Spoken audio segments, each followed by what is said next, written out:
একটু বেরিয়েছিলাম ঘুরতে, হঠাৎ করে ভীষণ ঝড় এসে গেছে। দেখো আমরা এখন কোথায়, কোন জায়গাটা আছি গো? কোন জায়গাটা আছি গো? এটা অভিষিক্তা বাইপাস। দিয়াও আছে। কি যে এত ঝড় হবে ভাবাই যাচ্ছে না।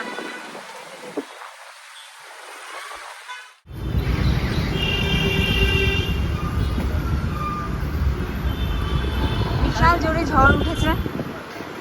আমাদের স্কুটি সামনেই রাখা আছে আমার চোখে। বুঝে চোখ ডেকে নিয়েছে। আমিও আমাদের হাঁটতে বেরিয়ে এই কন্ডিশন হয়ে গেছে। আমরা হাঁটতে বেরিয়েছিলাম যখন দেখছি এত ঝড় উঠে গেছে।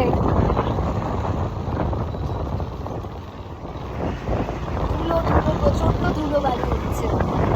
কেমন লাগছে? খুব ভালো লাগছে এরকম ফার্স্ট টাইম মোকাবেলা করে এখন চলে এসেছি কসবা পোস্ট অফিস, পিউর বাড়ির সামনে।